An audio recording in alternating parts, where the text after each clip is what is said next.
Looking for a job isn't easy. It used to be that you could apply at a big name tech company and build a great career for yourself.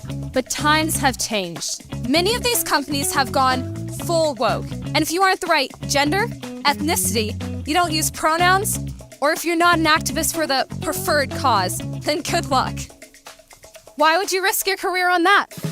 At Red Balloon, we're connecting good employees with top quality companies that value you for your skills and your work ethic, not your social activism score. Employers who post jobs on Red Balloon are focused on creating an enjoyable and productive work culture, free from divisive woke mandates. So if you want to find a serious career path without the nonsense, come to Red Balloon and post your resume today. Because you shouldn't have to choose between your job and your values. That's redballoon.work, where you can find your future.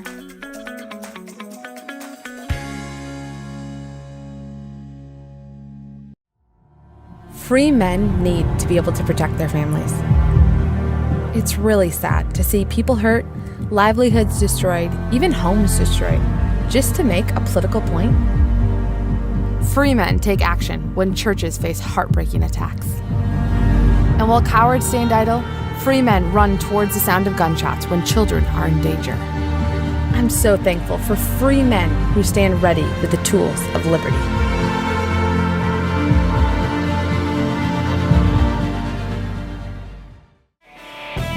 I'm not sure if that's the right way we wanted to start the show with Voddie. Well, but there's a pre-show to the show. Let's just say that. That's all right. Hey, y'all, welcome to CrossPolitic on the Fight Laugh Feast Network. Pastor Toby Chalk Knox, I'm the Water Boy. And, of course, our brother Voddie in the studio again. Yes, good to have you, man. Good to be here, man. Yeah, so that's two Texans right here, one Oklahoman, and one Alaskan, which don't really count because you can see Russia from their house up there. So, Does it count? Yeah. What you've just said is one of the most insanely idiotic things I have ever heard. I award you no points, and may God have mercy on your soul. I'm praying for your soul. Speaking of praying for your soul, have you subscribed to the CrossPolitic email list? If you're not on the CrossPolitic email Get list, what's wrong with you people? If you're not really, you should be. Being subscribed to our email list means you won't miss any updates about CrossPolitic or the Fight Laugh Feast Network. You'll hear about what's on the schedule for the week, live events, conference updates, rowdy Christian merch, updates from other shows within the network, and you'll hear from sponsors on the show as they seek to take dominion for God's kingdom in the business world. To subscribe, simply enter your email address at the bottom of the page at fightlaughfeast.com. Again, subscribe. Put your email address at that little box at the bottom of fightlaughfeast.com. So, thank you. Of Texas. That make you feel, that's our welcome here for you Texan folk. Yeah, thank you. What's the Zambian song? Is there a Zambian song? Like Deep in the Heart of Zambia. Yeah, I'm not sure. No. But he's like, out of all the things I prepped for to come on CrossPolitic. Man, Zambia, man. That wasn't.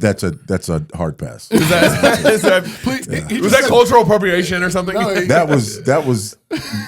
I don't even know what the name would be for that, man.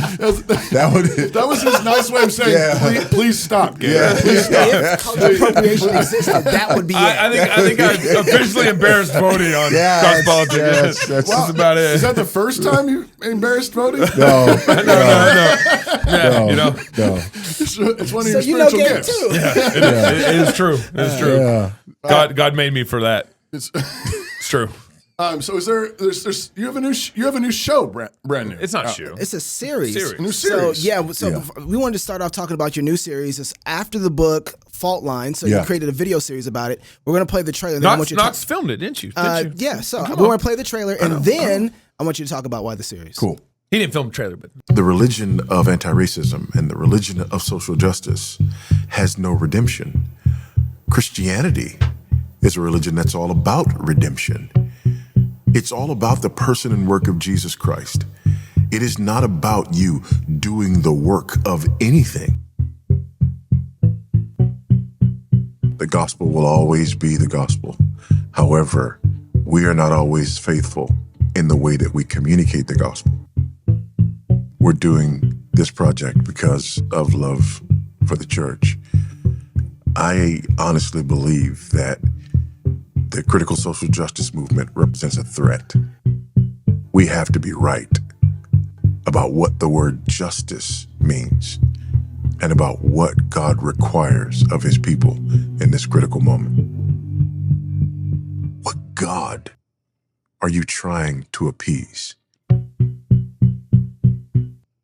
Wow, where can people go and get this at? Yeah, they can go get it at Salem Now.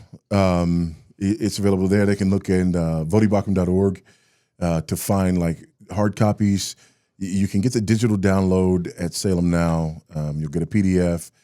But if they go to VoddieBaucham.org, they can also find booklets and DVDs. So if they wanted to do this with a group, that was the idea. Right, yeah. To like walk people through this, as a group, to sort of think through the big ideas of fault lines together and to work through that as brothers and sisters. Really, and everybody's talking about having conversations nowadays, right? Right. This is something to facilitate real conversations where we don't actually ask any part of the conversation to shut up. There's 10 parts. 10 parts. And how long are they? They're probably like 40-ish minutes. Yeah, the whole total. Yeah. So each session or each. The way that you designed it was that there's like a presentation in the beginning, and then there's a booklet that goes with it for the small groups. Okay. And so there's 10 minutes of it, and then there's like 20 minutes. Yeah. I think all work through. So each episode will probably work through 20 to 30 minutes, something like that, right? Yeah, somewhere in that range. Yeah. I feel like you guys should know that answer better. I don't. Well, that's just really. The I mean, you filmed it, and you were. Well, there's two different answers, though. Yeah, there's several answers to that. And the one answer is like, how long does it take you to work through all of that together as your group? Yeah. And then that's about 40 minutes or so. That's our goal, right? Okay. Is that people will spend about 45 minutes on a session going through this, but that's not all, watching. It's interactive. Not just you talking the whole time. Right. Exactly. Yeah. So this is perfect for like a Sunday school hour or like a Wednesday night Bible study or a small group, that kind of thing. Yeah. Wow. Okay. Is it putting you on the spot? One of the episodes that I love was one on history. So if I asked you to do you remember any of those on history? Oh, man. Yeah, I do. Okay. Just remember stuff. No. I remember stuff. You got to go get it. Okay. All right. You got to go get it. Go get it. It's phenomenal. It really is, because the whole book kind of comes out of the pages. It becomes a visual. It's really an amazing piece. Recommended for every small group. I actually got a question still about it though. But when you started kind of down this path of like researching, studying what the Word of God says about CRT and all that stuff. Did that start like 5 years ago, 6 years ago? Yeah, oh longer no, than that. Something longer than that. Longer than that. Yeah. Could you imagine that like you were going to dedicate a big chunk of the next part of your years fighting this issue? Yes, I could imagine. Really? Because back then when I started learning about Antonio Gramsci and neo-Marxism and the Frankfurt School and all these sort of things, and when those things came on my radar. My immediate thought was, wow, these guys have a long-range game plan. And number two, this stuff is, just starting to unfold. And then number three, when it hits, it's going to hit, right? And it's going to, Right. So, I could imagine, what we've seen. You didn't have to imagine what we've seen. We've seen this play before. You were here a few years ago and did a talk at the University of Idaho called "Gay is Not the New Black." Yeah. And it's almost like that's kind of passé now. Yeah. And it's like now we're at like trans is not the new black. Yeah. Or something like I don't know what the next. I don't know what the next one is, but what's the next one?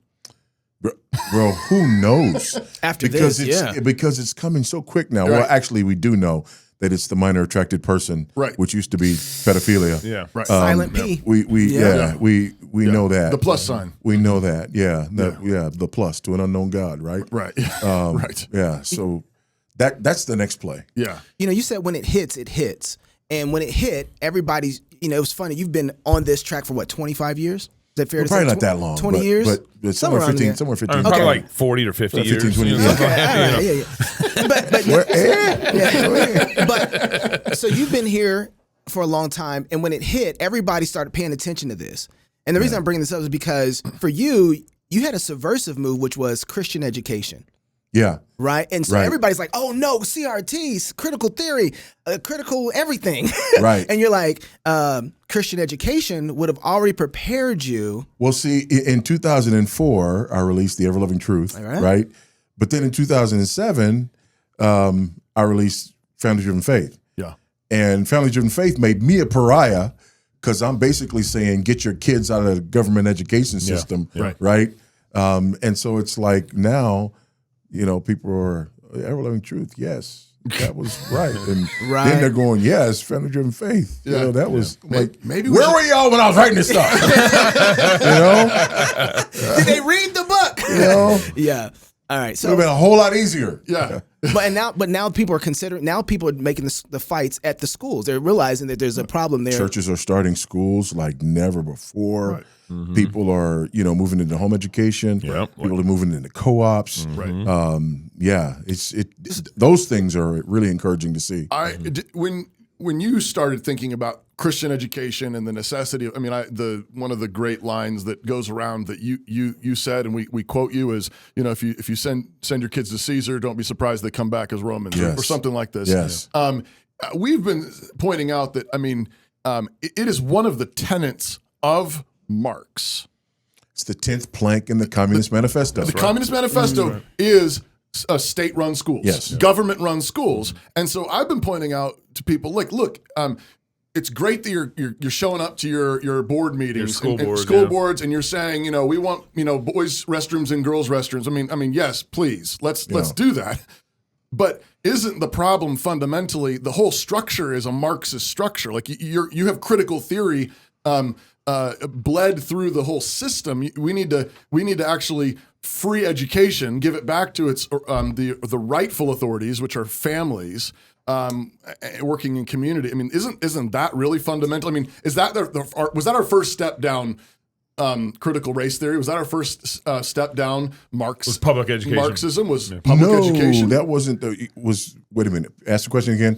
Was the government schools? Was critical race theory our first step? Or are you saying was the government schools idea the first step down? The structure. Schools, the structure itself. That was our first step towards Marxism. Well, see, really it was secular humanism then, right? Yeah. It was the humanists. It was the secular humanist Unitarians in the Northeast, right? Right. That's the impetus behind Damn mandatory Yankees. government. That's the impetus behind mandatory government education.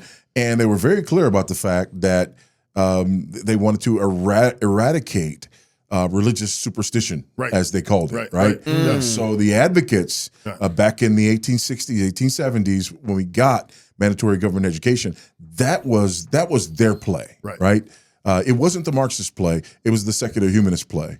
And so, fast forward, but weren't they looking at Russia? It was the Prussian system. Yeah, at the time, that was their model. They were saying that's the enlightened system. The Prussian system was the model. Which was kind of getting their ideas from Marx. Yes. Okay. Yes. So it's interesting because they got played, right? Yeah. So you got the secular humanists who are looking at this system. Their enemy is really Christianity, because even de Tocqueville noticed that when he came here, that education was everywhere in the hands of the Protestant clergy, right? Regardless of what types of dame schools, education at home, the one-room schoolhouse, all that stuff, right? Everywhere it was in the hands of the Protestant clergy. And so you got these guys who are making this move really to get the education system out of the hands of the Protestant clergy, to eliminate religious superstition in the name of secular humanism, to make these schools the schools of humanism. And they're looking to the Prussian system, which is undergirded by Marxist ideology. And then, boom, neo-Marxist ideology is now the philosophical underpinning for this very same system, right? So they got played, and then we all got played in the process. Well, because wasn't it like in the 1800s? There's actually a lot of Protestants were starting the public schools in the early 1800s, and that's where some of the Catholic parochial private schools started, because the Protestants were kind of owning. But by 1900, as late as 1900, 2/3 of all students who are graduating from high school, public secondary school, if you were 2/3 of them were either church or home. Wow. Protestants fought against government education. Right. Wow. Protestants were very late Well, to adopt government education. You're talking about, guys, I wrote this book 15 years ago, or 20 years ago. Where were you? R.L. Dabney in 70s, late 1870s, he's fighting it there. So there's a Southern Presbyterian who says, if we give this over to government to run these schools, there's a great quote by him where he says, if this happens, then you have to know that the end result of this will be that Bible reading, prayers, and catechisms will be eradicated from the schools. And both Hodges, presidents of Princeton, they same thing with them. Were they Presbyterians? Yeah, they were. They were. Sure. Both of the Hodges, man. That's interesting. Both of the Hodges. Yeah. At Princeton, What do you make of that, Knox? Yeah, Princeton was Presbyterian. Yes. It absolutely was. It was. Yes. Yeah. Now it's some sort of trans. Assuredly was Presbyterian. Past tense. I get it. It was. You want to diagram that, Knox?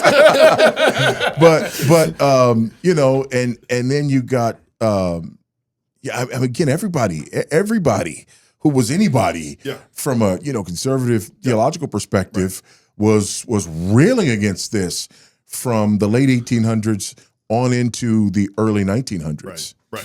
Yeah. So you got a question? I want to move on because first I want to start with this. Voddie, we owe you an apology because the clips we're about to play might end our friendship. And so listen, don't hate the player. We're the messenger. We're the messenger here. Hate the game. Yeah. Joy Reid's show is the one who made she's so bad. Yeah. I don't have my heart medicine. He's gonna play that card. He's gonna play the hard, bro.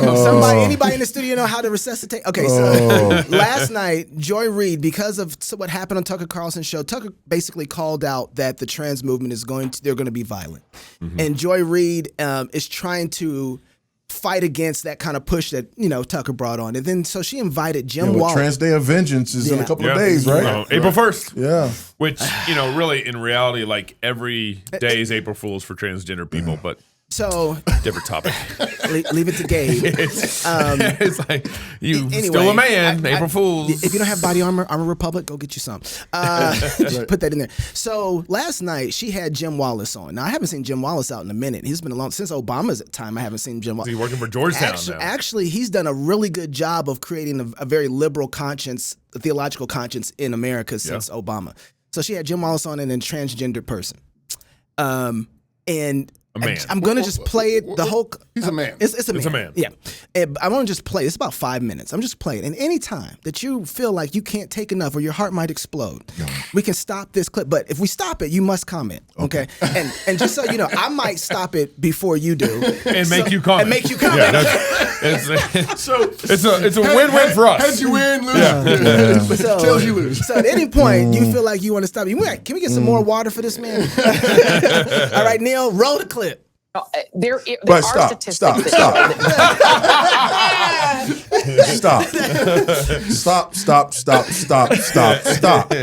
Before you even start, okay? A Christian school was shot up by a transgender person. 6 people were killed in this school, shot up by a transgender person. Okay? What's the heading here? Transgender Americans under siege. Yeah. Right. Yeah. And Obama's up communications down director. and we ain't even got to start good playing as the clip. bad as right. Slavery is freedom. Again, just before we even start. The headline says that right there. The bar says transgender Americans under siege. If you're listening to this, that's what the screen says. Yeah. And KJP, Obama's communications director. It's not Obama, but thanks. Biden. I mean, it is Obama, but it's Biden. She said our hearts go out to the trans community as they are under attack. She said that today. Right. That's today. So apparently the word's gone out that this is the narrative. Yeah. The trans are now under attack. Right. I was watching this and I seen all that, but there's so much in here. I didn't even think about that. All I could see was the image. Right. Yeah. All I could see was so this is Clown Town right now. Yeah. Right? Yeah. Anyway, all right. Are you ready to go now? No. Roll the clip. Violence against transgender people was already high. 2.5 times more likely to be victims of violence than cisgender people. From 2017 to 2021, the number of trans people murdered more than doubled. 73% have been killed with a gun. Let's just stop. And yet, let's just stop. All right. Where's that violence coming from? That's the question. That's right. Where's that violence coming from? What do you mean? Like, who's doing the killing? How many of those are trans on trans? Yes. Internecine Yes. conflict. Because we know, for example, with domestic violence, domestic violence rates, especially among lesbians, is like way higher than any other group of people in the country, right? Because they've beaten themselves. Yes. So you take those numbers, and what's implied is that somehow people are going out finding trans people and hurting them and murdering them and cutting them down and killing them. It's kind of like the whole COVID thing, right? You die with COVID instead of from COVID, but they still put you in the COVID numbers, right? That's right. This is the same thing here, right? So that's the play here, right? That's. Voddie, I want to know how many of those are. I mean, also suicide. I mean, these people are already maiming themselves, right? And so it's not. I mean, and we know their suicide rates are through the roof. Right. Keep going, Neil. we're now seeing the moral panic over trans folks shifted onto this Nashville massacre. That's right. It seems that the Republican Party, as usual, just can't seem to do basic math. Since January 1st, 2016, there have been 3,580 mass shootings in the United States based on the Gun Violence Archive. Let's stop. Let's stop. So here's another thing that people need to be aware of. A mass shooting, by definition, this is not my definition, right? Yeah. This is, I think, the FBI's definition. A mass shooting is a shooting where 4 or more people are killed in a public, indiscriminate shooting. Okay? The numbers that she's using are not defining mass shooting that way. When you say she, you talking about Joy Behar? Or him, whoever. Is that a? Oh, that's a dude. Oh, dude. Okay. I'm paying attention. Okay. Charles. Let's just call him Charles. The number. Yeah. So again, we have this sleight of hand. Yeah. Right. Talk sleight of hand. We have this. We have this sleight of hand. So we're talking about these mass shooting. They're being fast and loose with the data here. Yes. Okay. When was it? A couple of months ago, they were talking about anyway, this number of people killed in this many mass shootings, right? And if you did the math, it was like 1.5 persons on average. It had to be 1.5 per shooting, which meant that they weren't mass shootings, right? Because you got to have at least 4 people killed, right? And it's got to be in a public setting. So what they do is, for example, if somebody in their home kills members of their own family, they call it a mass shooting. They call it a mass shooting. Yeah. But that does not fit the definition. So they use this in order to suit their purposes, in order to inflate their numbers. And the reason that's important is because you will hear this and you will take it and start arguing with the data, and the data ain't right. You know what I mean? And so then you're out all the way down the road. They already got you down the road, and they're winning. Keep going. And 5 of those have been trans. So we're saying that 99.7% at least of the mass shooters have not been transgender. So if we're going to ban someone, maybe we should ban people who are not transgender from promoting weapons. Let's stop. Because, let's apply a little logic here, okay? Most mass shootings take place, the shooter has, drum roll, a handgun. Yeah. The overwhelming majority of mass shootings take place are done with handguns. Oh, yeah. Right? Right. But what do we want to outlaw? AR. Yeah. Assault weapons, which we can't even define, but really we want to outlaw ARs, right? So again, if we're applying the same logic here, right? Most of the mass shootings, again, look it up. Right. If we're going to do that, if we're going to reason like this, look it up. Then be consistent. Be consistent. But we're looking at a guy dressed up like a woman, and then expecting him to do logic. Right. I think you get more logic out of a pig with lipstick on. Keep going, Dale. Logic. But I don't think that's what they're trying to say, is it? They're not trying to fix the problem. They're trying to weaponize it and exploit these. Let's stop again. Let's stop again. Let's I stop love again. Let's this. stop again. Let's stop again. Let's stop this one more time. Okay. I want bad Voddie. I want bad Voddie. Here's another issue. Another issue is that this shooter, like the overwhelming majority of mass shooters, medication, antipsychotics. Yep, that's right. Okay, that's right. Ritalin, Prozac, depression, antidepressants. Yes, So are we going to talk about that? So if we're going to talk about that, yes, is this going to be on the table? Right? If we're going to do analysis of the problem, right? Then because the other thing is, if you want to talk about 99-point-something%, there's millions and millions of guns in America. Right. The overwhelming majority of them are never used in a mass shooting. Right. That's right. If we're going to use that logic, right?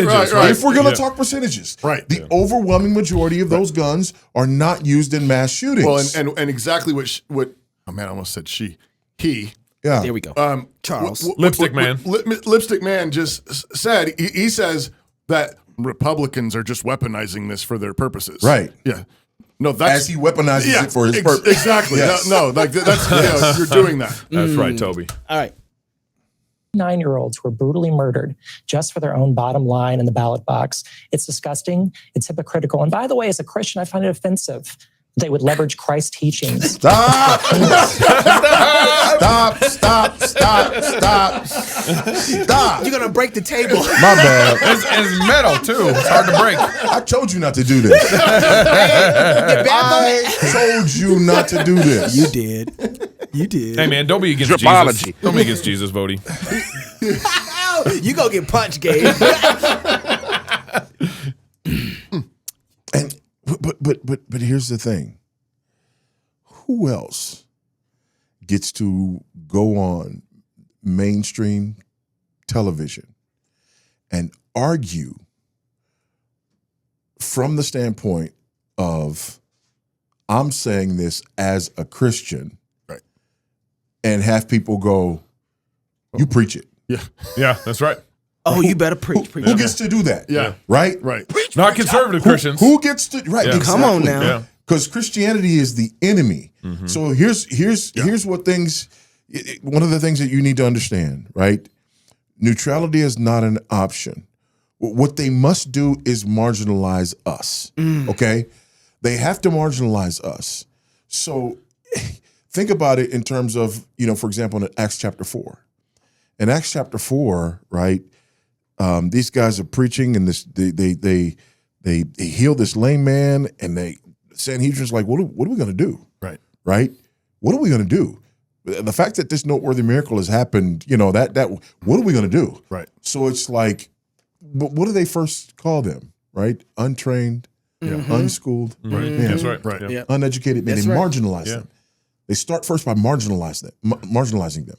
And one of the ways that they marginalize us as Christians is to only legitimize people who identify as Christians but repudiate every essential doctrine of Christianity. Yeah. Right. That's one of the ways that they marginalize Christianity. Right. So they have this sleight of hand. And again, it's another, right? Slavery is freedom. It's no. Denying Christ, denying the essentials of the gospel, because the other guy that they have on here with him is another one who's, denied all the essentials of the gospel. Right. They say, this is Christianity. Right. So you're an aberrant. You're something else. Yes. You're an anomaly. Yes. You fundamentalist, Bible believing. Yes. Those other people, they're the heretics. Right. So this is another way to marginalize Christianity. And so what we're seeing in one sense or another is another form of Levitical law and church discipline happening right in front of our very eyes. Right in front of our eyes. Yeah. So, Voddie, I remember when you came and did Gay's Not the New Black at University of Idaho years ago, one of the things that was really helpful, really stuck with us, and we've repeated it on the show a number of times, was you're kind of walking through after the ball, jamming, desensitizing, and converting. Yes. And it seems like we're getting past the conversion stage where it's like it's now at the point of a gun. Well, that is conversion. But it's like So, but it's more serious than that. But this is also still them jamming you. Yeah, it is because it's like, are you a Christian? It's desensitizing. Yeah, right. We're the desensitizing part is there's a man here who's obviously a man and loves Jesus, right? He's dressed in women's clothing. Okay, that's the desensitizing, to just see that, to be exposed to that over and over and over again, to where you don't react to it. Normal. You don't recoil. It's normal. So that's the jamming piece, right? Or that's the desensitizing piece. Right. And then the jamming piece is this right here. That's right. Is the Jesus. Where I'm speaking as a Christian, right? And so now I follow Jesus. Right. Yeah. Right. But the other jamming piece is transgender Americans under siege. The text right there. Yeah. So Right. if you're trying to make this about a transgender person who went in and shut up this school, so now all of a sudden you're being jammed psychologically by this as well, because somehow you have to be able to talk about this tragedy, but not recognize the identity of the shooter. Which is true in every case, unless it's a white cop who shoots a person of color. Yeah. So they're giving you the categories by which you should look at this. Yeah. So I can't help but think that, one of the things has been the blessing of being under Doug's ministry, under Toby's ministry, is that cultural pressures haven't moved my pastors. But I see guys like, Russell Moore. Kind of get to me. He's getting moved. How about Rick Warren? Rick Warren's getting moved. I changed on women pastors. Yeah, or whatever. I've seen some of these guys who were big Evas, we call them now at this point, but they're getting pressured and maybe jammed and maybe desensitized and maybe converted slowly through all this process. And it really is some instances dislodging. In some instances, that's what's happening. But in other instances, there are people who were conservative outwardly because that was their in. That's how they got to their prominence. That was their in, right? And now that's not the flavor of the month anymore, it's easy for them to revert to that which they actually were all along. They were sympathetic with right? that, or actually absolutely, held it. Yeah. Absolutely. Okay. So in the 80s and 90s, you had to be against Bill Clinton because of his adulterous affair or whatever. And now, that pressure, that cultural kind of conservative pressure is not blowing that direction. I want Voddie to finish breaking our table. Neil. Okay. All right. Way against innocent people. Jim Walton, I'm so glad that you were available to talk today, because there is this thing that's happening where it's kind of hard to avoid the sort of Christian element to it. There is a moral panic over LGBTQ folks in general. Stop. Table's almost gone. It's kind of hard to avoid these sort of Christian. This was a Christian school. Yeah. Now just replace these Christians with black people or Asians. Or Muslims or any other, or Jews, right? Just replace them with anyone, right? And try to imagine Joy Behar saying, having this conversation. It's kind of hard to ignore this sort of this Jewishness, this Yiddishness, this sort of black. These black people have been slaughtered. Right. And it's kind of hard to ignore this sort of. That's all I'm saying. Just try to imagine that. Oh man. Trans folks in particular. Do you have any idea where that is coming from? Hold your heart, Voddie. LGBTQ are initials that all stand for somebody who's beloved of God, made in the image of God. Let's be clear about that. This is all a distraction from hate. That's what we're using this for, distraction. Here's a moral fact. The leading cause of death now for our children is abortion and teenagers. Abortion are guns. Leading cause. And here's a moral conclusion from the moral fact. Stop. I thought I was right, but I guess I was wrong. Guns are not a cause of death. Yeah. Right.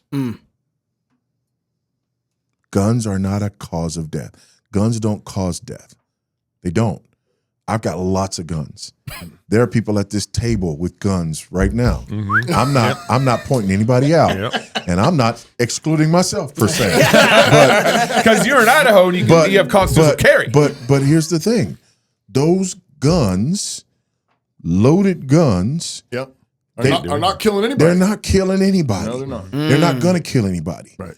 And a large number of gun deaths. This is what they don't tell you. A large number of gun deaths are suicides. Suicides are counted in the gun death numbers, right?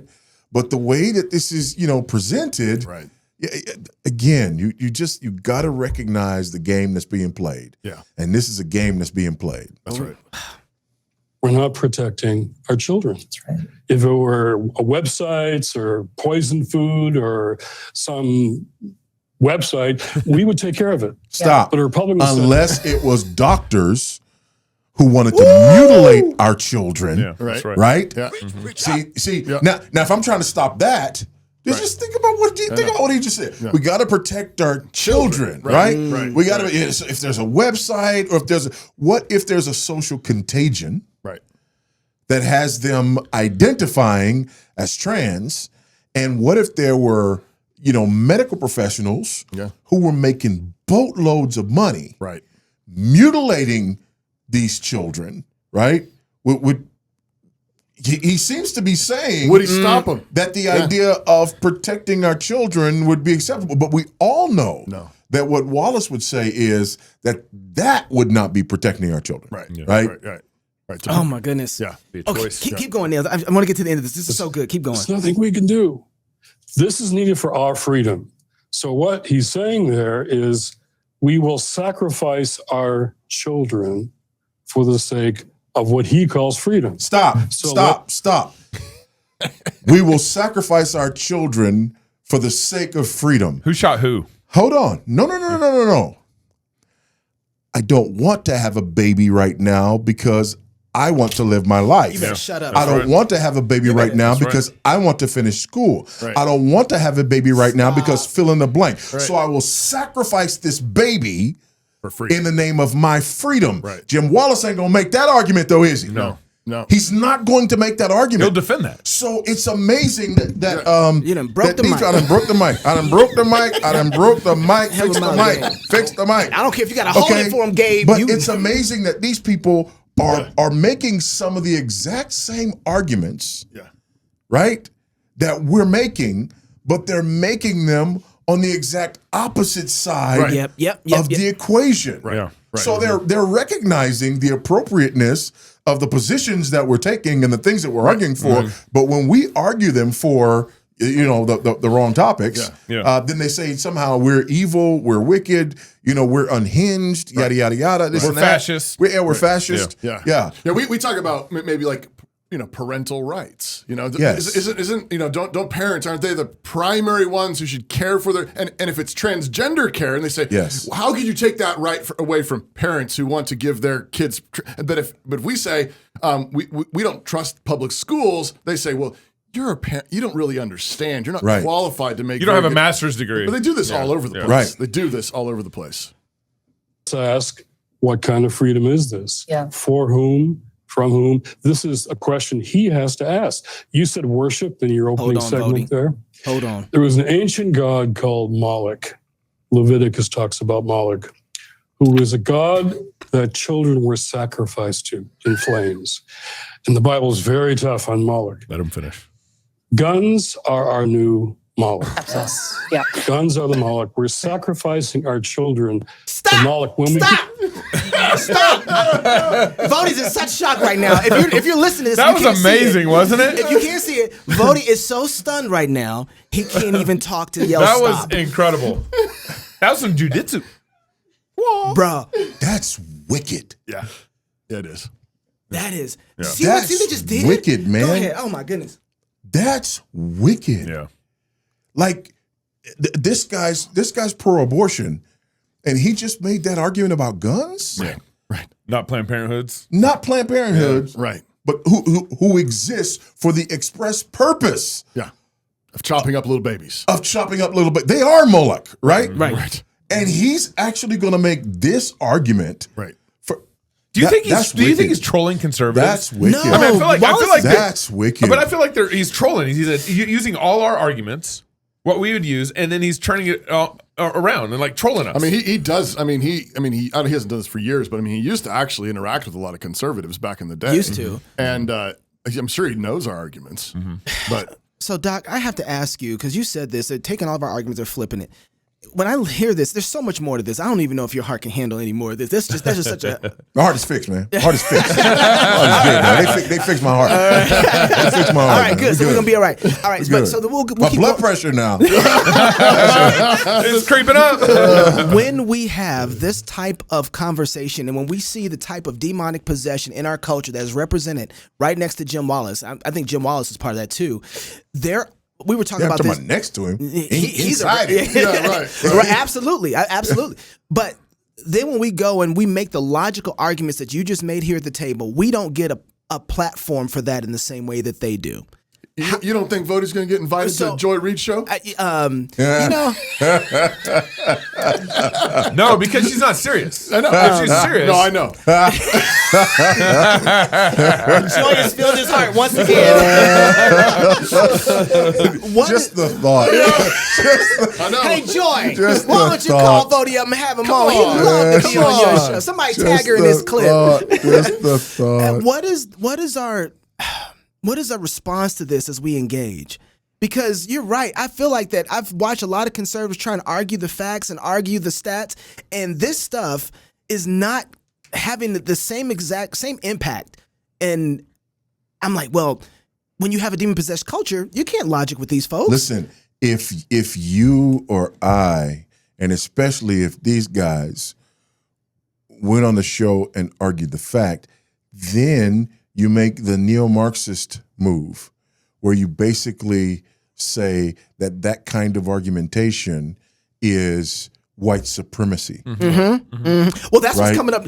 It's so funny. Okay. That kind of argumentation. That kind of argumentation and relying on that type of. That's the hegemonic power. Yes. That's the dominant power. Neil, keep playing the clip because you jumped this. Do easy, common sense things. Yeah. You just triggered me to look. Jeff Charlotte tweeted a photo. I have to show this. This is a photo of a bullet at the center of a cross. That is sacrilege. That you have this worship of guns by people who are calling themselves Christians. Well, white Christian nationalists are white nationalists, and Christian gets thrown in there. So they're white more than Christian. And I'm just saying, let's be Christian more than white. Yeah. So it is false worship. You called it, right? You called it. You just called it. You just called it. Are you going to be all right, Doug? You ain't coming back to the show, are you? So let's run this down. Yeah. Here's the thing. When you talk about the current expression of cultural Marxism, power dynamics, hegemonic power. The hegemonic power is the ideology used by the oppressor in order to oppress these various groups, right? And the hegemonic power, the people in power, the people in authority, the oppressors, white, male, cisgendered, heterosexual, native-born, able-bodied, you take that all the way down the list until you get to Christian. Christianity is the ideology behind the hegemony in the West in general and in America in particular. And so America becomes that. So when you say white Christian nationalist, you're pointing at three of these. So just like there's this this intersectionality, right? This is intersectionality in reverse, flipped, right? This is intersectionality flipped. So you get to put three You're more of a racist interlocking oppressor groups, right, together. So that's the wordplay there with the white Christian nationalist. And so what's interesting though is that these people are on this show. They see something with a cross. They declare it as sacrilege. They make an argument against the violence, and they root it in, I'm a Christian, right? So essentially what they're arguing for is laws that take a Christian perspective, their Christian perspective. That's what they're arguing for, right? Right. They're saying my Christian perspective would do this gun law thing. Right. They want America to do their version of Christian nationalism while they condemn the very concept of Christian nationalism. And they think we're fools and that we won't see it. Right. And to their credit, I mean, they've been running this play and a whole lot of people haven't seen it. A whole lot of people haven't called them on it. Say, so you want to have gun laws based on your version of Christianity. Yeah. So you want to make laws, public square laws, in the name of Christianity. So Joy Behar's got two white Christian men on their show who are basically arguing. Reed. Joy Behar, Joy Reed. Sorry, kind of the same. She got me messed up. She got me all messed up, right? Yeah. You know, so Joy Reed, she's got two white Christian males. Wow. White Christian males. I mean, that's not on a white her argument. show, right? Arguing for their Christianity to be the impetus for changing laws in this country. I mean, they're white mansplaining. Can I drop this? You already did earlier. Might as well. It's dropped. That is. So here's where I want to end it, because tonight you're going to be at the University of Idaho. Yep. And your talk is he made them male and female. I was hoping it was going to be something a little more like, in your face. I tried. Jay wouldn't let me. Wait a second. Jay polished all my stuff. But then I thought about it, and I was like, actually, that's now it's in your face. Basically, that's where we are now. Yeah. It's like you could say in the beginning, God. As I was And thinking. they'd be like, they start screaming. Yeah. Hair on fire. I mean, In one sense, you're going to be talking a lot about this tonight. Could you just kind of summarize some hot gospel and how you're going to put that together tonight, and maybe speak to this in the same way? Because I don't think we get out of this apart from some hot gospel. Yeah, but again, not man's law. We go there, and there's this God who created us in His image, and He made us male and female, right? And He gives us this law written on the heart, and then He gives us this particular precept that we're to obey, that Adam's to obey, right? Him and all his posterity. Adam doesn't obey and he falls, and all of us fall in him because he's our federal head, right? That's what gets us where we are. Mm-hmm. That's what gets us here. That's what gets us all of this, right? So that's the first thing we need to say, that we get all of this because of that fall, because of our federal head and us being fallen in him. And there is absolutely no hope other than or outside of or apart from another federal head, right? And us being remade in his image through being reborn in him. And so ultimately, he takes the penalty that we owe because of the first Adam. He lives the righteous life that we cannot live and that the first Adam did not. And because of that, we have forgiveness of our sin, righteousness imputed to us because of the finished work of that last Adam. And so at the end of the day, this all goes back to the God who made us, male and female. This all goes back to that first family. And it all culminates in the last family, which is back there in the garden, recreated, where there's a marriage between a bridegroom and his bride. And again, all of that goes back to this same imagery. All of that goes back to this same truth. And so tonight, that's what I'm wanting to talk about. That's what I'm wanting to hammer home, is this truth, beauty, and goodness that we have because of the person and work of Christ, because of this God who created us in his image and in his likeness, and the fact that apart from that, we have no standard. And that's what we're dealing with right now, right? Yeah. There's no standard. That's right. You know? Yeah. So that's where we're going. That's what we're dealing with. That's what we're talking about. And then we're just going to, let a black man stand up in white Idaho. Come on now. And they might not stand for it. They might not. And have people protest because a black man standing up in white Idaho talking about Jewish Jesus. Yeah. So, Hey, let's do that. How you hit all those. Let's do that. Anti-Semitism and all. know? So where can the people go right now? It's just a reminder to go, because it's offering time. So bring your offerings. You can go to VoddieBauchamMinistries.com or .org. VoddieBaucham.org. VoddieBaucham.org to get the Fault Line series. It's Fault Line series. And this is, man. This is all in there. This is where we are. This is where we are. You know, and be on the lookout. There's going to be a re-release in September of The Ever-Loving Truth. Yes. This is like almost the 20th anniversary of my first book, The Ever-Loving Truth. We sort of revised and updated. Wonderful. That's coming out in September as well. So brilliant. Appreciate you, brother. Yeah, always great having you. You might want to close your ears on this one. Appreciate If you're it. single, get married. If you're married, have you some kids. And if you have kids, go baptize them. Until tomorrow, love God with all your heart, soul, mind, and strength. Love your neighbor as yourself. Go fight, laugh, and feast. This is CrossPolitic. I need to turn Voddie's mic up before he says something about that last piece I just made. He was good. He was good. He didn't start Don't you jam Voddie! Don't you desensitize! We're desensitizing Voddie right now. Do you smell that?